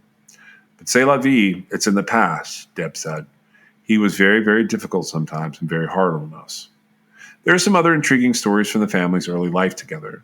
Deb recalled that one night on Race Avenue, they were awakened by Arnold moaning and crying like he was having a nightmare. Their mother explained it was the result of their father once having contracted malaria. Now, Deb wonders if he was tormented by memories of killing his parents. In 1971, the family moved on to Miami under circumstances both unusual and suspicious. Kelly recalls their parents took a vacation trip to the Bahamas by way of Miami. Their mother never came back to Cincinnati, instead staying behind to find a new home, while Arnold came back to move the family. Deb was a senior in high school and decided not to move. One day, not long after that, an FBI agent flashed a badge at the door and asked about John Damon. Deb said she told him she didn't know where he was, as her mother had earlier instructed her. FBI records from the time offer no evidence that the agency ever linked Damon and Arnold. Deb still has no idea what that visit was about. In Miami, the creative Arnold gave the living room of the family's new home a 1970s-style makeover, with a plaster mosaic with colorful inlaid smoke mirrors on the walls and bright two-tone carpet with a slate walking path on the floor. He also installed a stereo system. I remember when he first put it up, he put me in the middle of it, and we were listening to Emerson, Lake and Palmer, said Sean. He was very excited about that. He made himself over, too, wearing his hair a bit longer and donning leisure suits. After about 3 or 4 years in Miami, the restless Arnold started talking about moving the family again, this time to Costa Rica. He said it was due to the country's low cost of living, but now his family has to wonder whether there were other motives at work. Regardless, his family told him they had no desire to move, and Arnold instead convinced his wife to buy some land in Hawaii during a trip to the islands with the idea they might one day settle there. But Jean remained opposed to moving, which may have been a factor in their subsequent breakup. That was the deal breaker, Deb recalled. It wasn't obvious at first, but Arnold's absences for his work became longer and more frequent. After a while, he just stopped coming home on the weekends. By 1977, with most of the girls now out of the house, Arnold had settled into an apartment in the Los Angeles suburb of Burbank. Serving as his own lawyer on July 27, 1977, just days after the 10th anniversary of his prison escape, Arnold filed for divorce. Jean did not contest or respond to it, and it was granted in February of 1978. The parting was not amicable. They had privately agreed to split the family's assets out of the legal system, and she felt that he did not keep his end of the bargain. In response, Jean mailed Arnold's saxophone out to him in California, after she smashed it. She later summed up her ex this way: he was a great provider, but a lousy husband. Even after the divorce, Arnold would maintain contact with the girls, calling and visiting from time to time. He attended Deb's graduation from nursing school and sent a birth announcement when his own daughter was born. Then, in 1992, the 50-year-old Arnold asked to meet with him personally. The girls had earlier heard he was again talking about leaving the country, so they knew that this might be goodbye. As the 34-year-old Kelly sat with her stepdad in a booth at a Red Lobster in Miami, She offered him some parenting advice. Now that you have your own daughter, she's going to need to hear she's a good kid now and then instead of just do this and do that, she bluntly told him. She was later proud of herself for telling him that. They were among the last words that he would ever hear from her. He never contacted any of the girls ever again. Looking back now, it's clear that Leslie Arnold was again making a clean break from his past, embarking on what would become the third and final act of his life. John Damon was a big Clint Eastwood fan, but as his son thinks back on it now, he's amazed about the Eastwood movie his dad had the family sit down to watch at home one evening about 2 decades ago. Escape from Alcatraz. The 1979 prison breakout film even features a scene where the escapees fashion dummies to make their bunks appear occupied. In hindsight, it's so strange to think what was going through his mind when we watched that. The son has recently pondered countless such questions. Arnold's son was willing to share his father's life story, but only on condition that neither he, his mother, nor sister, nor the town in Australia where they lived be identified. The World Herald agreed to the conditions to obtain critical insights into the last years of Arnold's life that would not otherwise be possible. A few years after his divorce, Arnold began dating the woman that would become his second wife, a foreign exchange student in Los Angeles. The two got married in 1983, and in 1986, Arnold, at age 44, became a biological father for the first time with the birth of a baby girl. His son would be born 5 years later. The family shared a number of Los Angeles area addresses, including Long Beach, Torrance, and Glendale, as Arnold continued his work in sales. By then, he had incorporated his own sales company called Demonico, taken from his alias last name.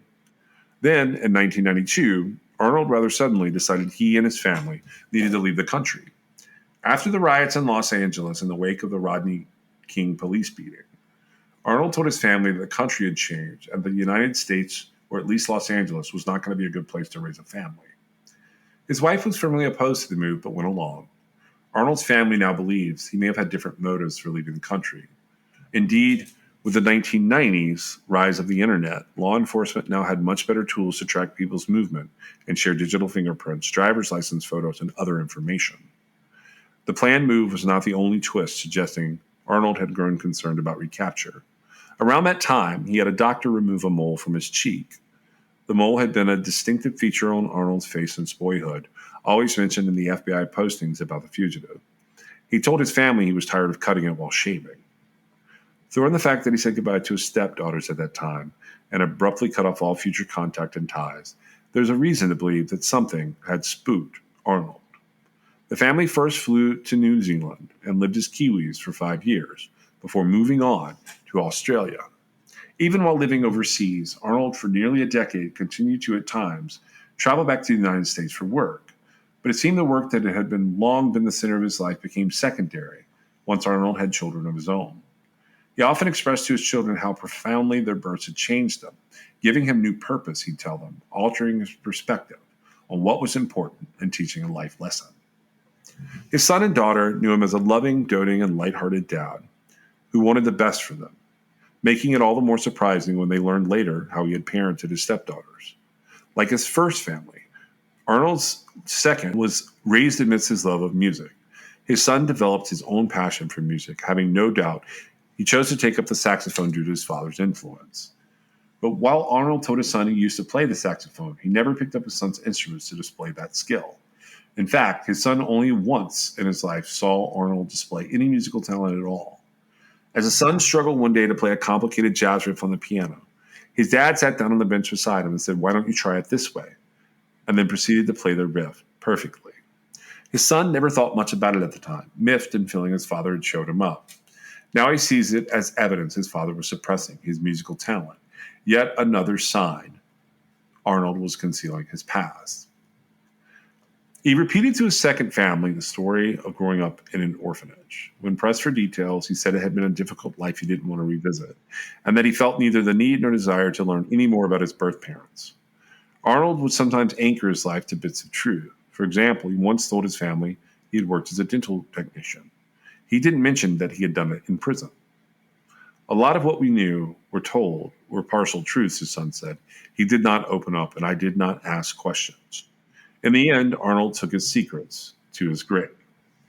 Arnold had been on an extended business trip to California at the time of the 9/11 terrorist attacks. He returned to Australia and did not travel overseas after that, doing most of his sales work online and by phone. Not long afterward, he began dealing with blood clots. The condition may have related to a heart attack he had suffered in the late 1990s or even his frequent long sits during air travel. He was diagnosed with deep vein thrombosis, and as the clotting issues became more severe, his general health rapidly declined, and it reached the point that he had difficulty breathing frequently. On August 6, 2010, he collapsed at home and died. His obituary said he was 69, but in reality, it was just days short of his 68th birthday. If Arnold had spent the 43 years looking over his shoulder, he was finally now at peace. Okay, so that's like the main part of the story. There's one more piece of this, but I wanted to ask you. That's a lot. That's like a lot of stuff. It's pretty crazy. I've never read anything like this. Have you? I haven't. I had never heard of this dude. And, I feel like as time went on, his story sort of fell by the wayside, right? It really did. Well, so the way have you read like all of it at this point, like the whole thing about him? Oh yeah. Mm-hmm. Okay, so John Damon's son, who's Arnold's alias, he's 19 years old when his dad dies, and then right after the funeral, the son decided that he wanted to learn more about like what was going on in his dad's world. So in 2018, he even went to Chicago. But the thing was, he couldn't find the landmarks in his dad's life. Specifically, he couldn't find the orphanage that his father had spoken about. So he goes to the Vital Records Department in Chicago, in Illinois, and he shows officials dad's birth certificate. And they look at it, and they're like, that's not real. So after his death, his son, like in 2000, I think it's 2018, his son finds out that like something is wrong with the story. So he goes to Chicago for these answers. He starts to find out, things aren't lining up and ends up raising more questions. But he ends up being able to reach out to the stepdaughters. So the first Damon family that like he had raised these 4 girls. And he starts to try and find out what the surviving daughters know. They also, as far as like him being born and raised and finding other family, they only know the orphan story. So then the guy in 2022 decides that this is the son, John Damon's son. He decides he's going to have his own DNA analyzed. So he posts the results on a public DNA registry. And he's hoping that someone from his father's biological family had also put their DNA into this registry. So the idea is he wants to connect with cousins, aunts, uncles, grandparents, whoever's still alive from his dad's family. And he said in the article, they don't put any warning out there that maybe you won't like what you find. So in August, the son is excited to learn that the registry has made a DNA match. It's a close match. But he soon begins communicating not with a close relative of his father, but with Matt Westover, the deputy U.S. Marshal from Omaha. So the way that Westover cracks this case is coming out in a story in the World Herald. I think it's going to be – it may be out by the time this series goes. But if you want to check that part out, you could go look at it. This is familial DNA registry heaven for some people. But this is the details of how in 2023 they close Arnold's case. And Westover and the reporter that are doing this, they go through and they talk to all the family again. There's some more to this story. It would take me hours and hours to tell you like all of the little pieces they did. There's some great pictures, and the reason I chose to use the Omaha Herald stuff here is there's some great pictures of like him throughout his life. This is fascinating to me. What about it do you think is fascinating to you? So this kid kills his parents in like a fit of rage, and like for all intents and purposes, he is like a version of the loser killer that you describe. Do you know what I'm talking about? Like somebody that just goes too far and would take it back in a second. Well, yeah, I mean, he is a little bit different because of his age at the time. I wouldn't necessarily call him a loser, but he was certainly a young man who couldn't control himself, right? Impulsive. Yeah, like there's something about that part. Without the gun being there, he wouldn't have killed his parents. Correct. And so, while people kill people with guns, I'm not blaming the gun itself, but this is a situation where, like, the fact that there was a gun there that he could pull the trigger on, it was the deciding factor here. If he had, a chance to cool down, he wouldn't have killed them, right? Yeah. It's sort of sad. And on the other hand, while he did murder both of his parents, he went on to live this entire life after he escaped from prison, like, without ever hurting anybody ever again. And that's the biggest part that tells me that it was just he lost control. Yeah. So I think that part is also fascinating to me, that he never commits another crime. Right. And, he would take it back if he could. Oh, absolutely he would. And, like, there's something about, okay, so when you, like, really live that life, never commit another crime, and, like, you have to go see this kid in the pictures. He is so young. He is very young. In fact, when when he's taking them out to where he buried his parents, he is handcuffed to 2 detectives. Yeah. That picture is just, I mean, it's crazy to think about that, I think. Yeah, this is, if you're into reading, like, these long fugitive stories, there's a previous series in here from when they didn't know this part of the information. So it's from 2017. It's 6 years old, but it's on the same site. And this will definitely be in the show notes this week, because I think people should read about this. Right. And so the way that the DNA works itself out is when they both ended up having it, the marshal had the uncle, right, which would be Les's younger brother, Jimmy, I believe was his name. Right. He asked for permission. It was all done consensually, to basically to test the DNA, get a profile, and upload it. Now, I've talked about this, and this is sort of the reason I'm mentioning it is because it's sort of what I have in mind when I've said on previous episodes that, like, one day we're going to be able to know if some of the missing persons cases, if these people lived on from this type of comparison, right? And sure enough, this illustrates that, because there was I believe it was probably around a 25% match. And that indicates it's because if it was a father-son, it would be a 50% match, 50-ish, right? And so a 25% match is going to get you on up to, like, a sibling, which they knew he wasn't his sibling, Right. or a uncle, right? And so they knew it had hit very close, and the marshal was kind of banking on closing this case through DNA, hoping that that Les had gone on with his life and had had kids, and then eventually one of those kids or one of those grandkids was going to be curious about their DNA, right? And so it was a really smart move, and it ended up solving all kinds of things. Now, I did think to myself when his son said, we don't know his son's name, but when he said, like, they don't put a warning label on it, I was like, I feel for this guy, but, like, you have to think to yourself, there's a reason my dad didn't tell me this stuff. Yeah, but, like, I mean, I don't know that I would ever jump to that. Maybe. I mean, I think you would. I think you would know something sinister was going on. I wouldn't jump to that, but, like, no. Well, see, that's the thing.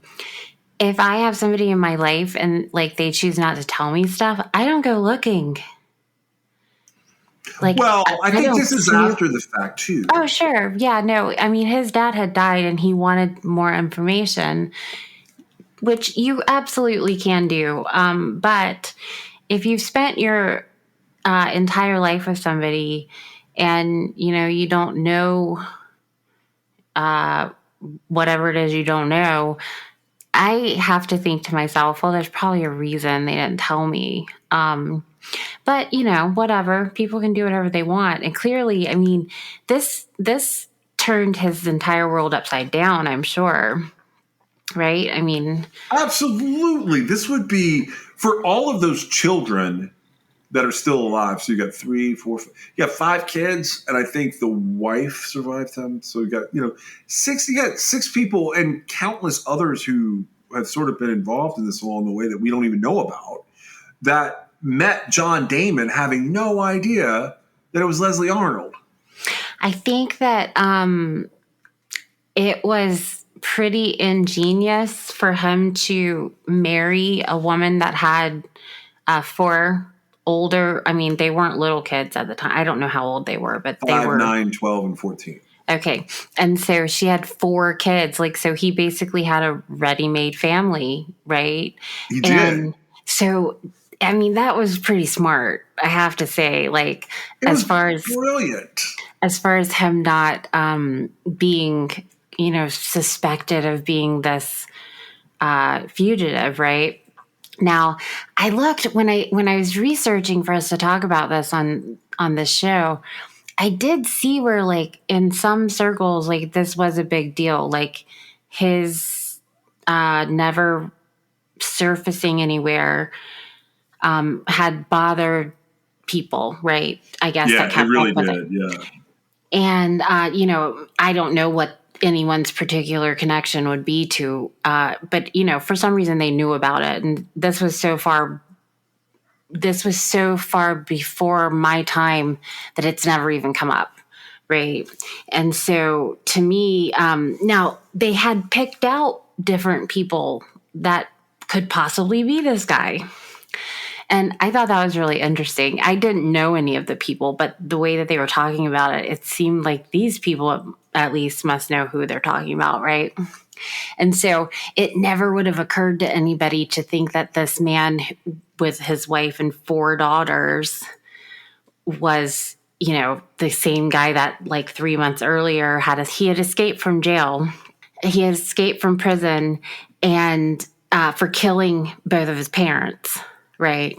Right. And so it was smart. Now I feel like it would be interesting to know why he suddenly had the mole removed and moved to New Zealand and then Australia. Like, did something happen?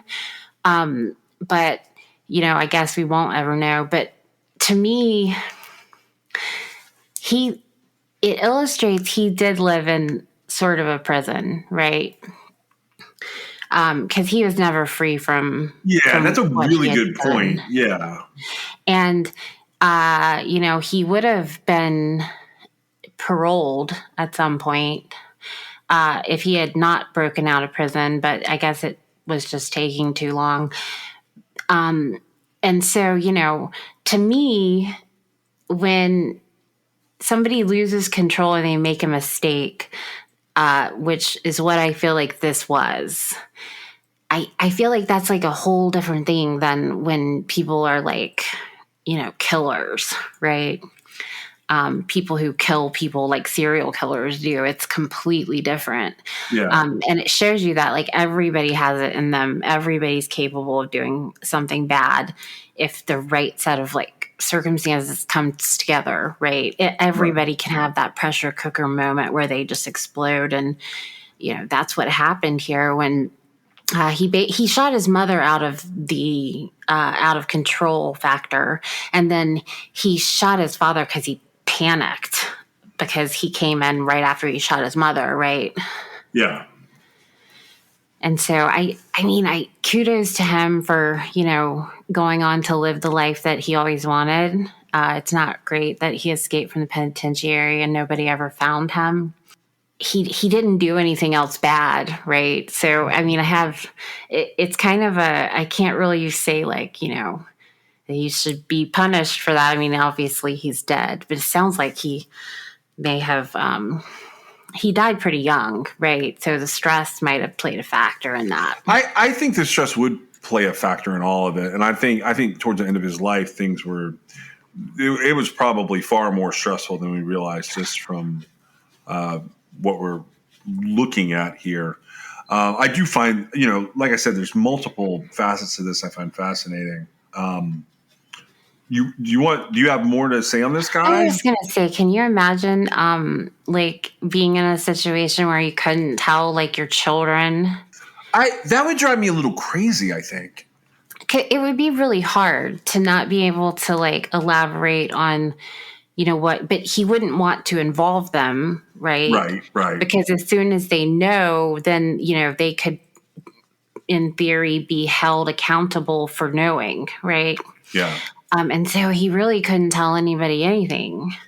And the Brazil thing, I don't know where that comes into play, but I imagine wherever somebody picked up that identity, because they said that his was used, right? And somebody sold it to him. That's what I was thinking. Like they switched it out, right? And they probably like live to regret that, because the last thing you want to do is get the identity of like an escaped fugitive. No kidding. Like, how would you even explain what's going on there, Yeah, I stole an ID. It was the wrong one. I mean, yeah, it would just be really bad. But my first thought was, well, like whoever gave him his new identity took his old one and they resold it, right? Oh, that's an interesting idea. That's what I thought, like immediately, because while, he was attached and like, not only the name, but like there were mugshot pictures of him and everything. Somebody else with that very same name that doesn't look anything like the guy, it doesn't have as much of a chance as, causing problems for the person who has it as their new identity, right? But they needed a new identity, which means their old identity is immediately going to be blown, which makes me think that whoever provided that identity might have been like not like in love with the idea of this person getting away with anything.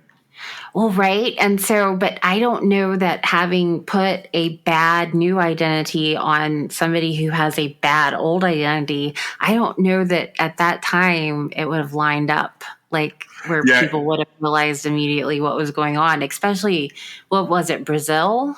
Yeah, it was. So the idea is that he basically, this false identity shows up in Brazil, and it's purportedly William Leslie Arnold. It's not him, but someone's using the idea down there. Wait a second, were they using the Leslie Arnold? Yes. Not the John Damon, right? Correct. That's why I thought that. I was like, yeah, they gave Leslie Arnold John Damon, and then they gave some other poor guy the Leslie Arnold identity. So I don't have much else on this guy. I don't think I could probably talk about him for days, but I will say this: a lot of the stuff about him behind the paywall, if you can find one of the free trials, it's totally worth it at the Omaha Herald. And there's at least one other paywall that I went behind to read about this. It's fascinating.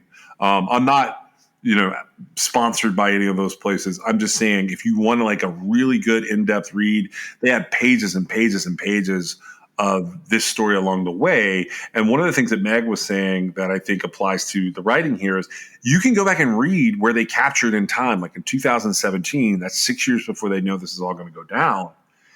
They're talking about wanting to catch the only guy who got away from this particular prison. And I thought that was awesome. Well, and I do think that these types of cases are few and far between. Oh, absolutely. And to have it closed, like that's a huge deal, because this is like a no question situation where you've got the brother's DNA matching the son's DNA in the uncle relationship, right? And so they get to take that off their plate. Now, if he had never done his DNA, it would just remain a mystery forever, right? Because he was dead already. It's not like he's going to show back up somewhere. I think we're going to see a lot of interesting stories out of relatives trying to like reconnect with other people. I think this won't be the only one. I think you're right.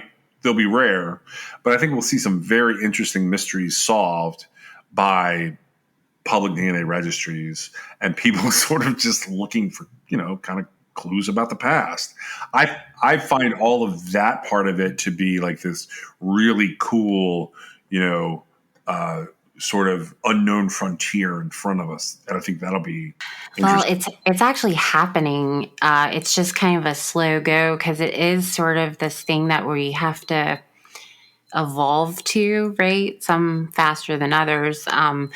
And it's really funny. I was having a conversation with somebody about, and it's somebody I'm related to, and I was explaining like our heritage, and they said, "Well, how did you get all the people from the olden days? How did you get all their DNA?" And I was like, "Well, no, that's not how this works, right?" I was like, "So you have your DNA heritage, right?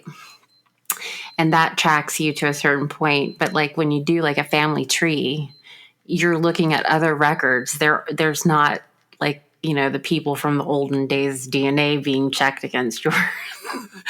But the person was so confused, but I got what they were saying. And so I was like, no, this is how it works. It's a combination of knowing your DNA and then following records, right? Yeah, it's a lot of record following. And so it was just really funny. But I agree that a lot of interesting things are going to come from DNA, especially as it just becomes more and more readily available and more intricate in what it can show and provide, right? Yeah. I think that I'm so fascinated by all of it. And this I feel like would be the most shocking outcome, like from the perspective of this child wanting to know more about his father and submitting DNA in hopes of finding a relative. I think it's up there. I think there are other things that might be potentially more shocking, like where you find out that like you're not related to your family at all. Well, is that really more shocking than finding out like your dad escaped from prison? I guess it's just a personal preference. Well, I think it's kind of like if I had to like throw out some top fives, it would be like finding out you're related to somebody really famous and important in history, someone really infamous in history. Finding out you're not related to anybody that you thought you've been related to, even though no one has told you. And I think that like fugitives or like people who are infamous that aren't liked for whatever reason, that comes in that top five, I think. I feel like right now on the cusp of where science is versus like reality, I feel like people about our age are like really the last people who could end up in situations where like parents would not tell their kids that they were adopted, like in hopes of thinking they were just like part of the family, right? Yeah. Because they would know like at a certain point, not too long after people our age, right? Like there's paternity tests and all kinds of stuff, right? I mean, I don't remember it being a thing when I was a kid, but like it doesn't seem like very long after that it was absolutely a thing. And you wouldn't want to take the chance of, because I feel like it would be worse to find out you're lied to than it would be to find out you're not actually blood related to your family.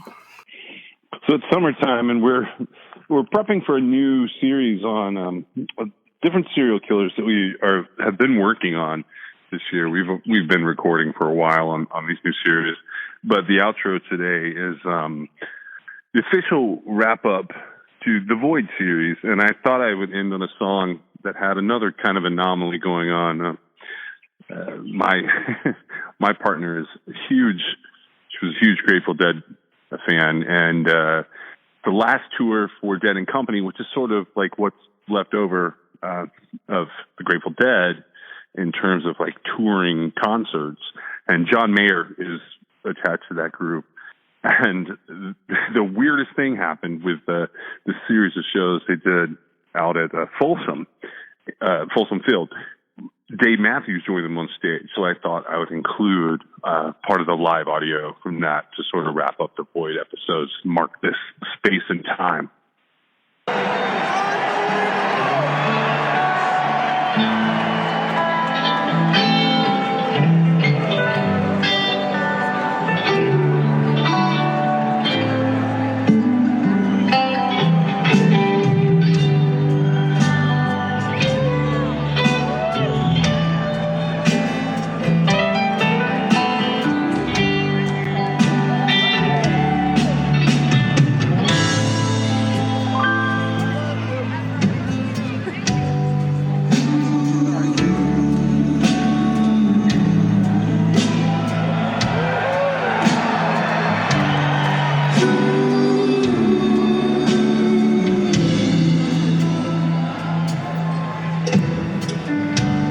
Come take this badge off me.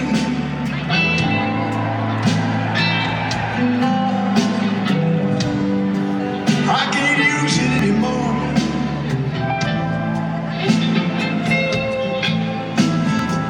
Getting dark, too dark to see. Yet I feel like I'm knocking on heaven's door.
just like so many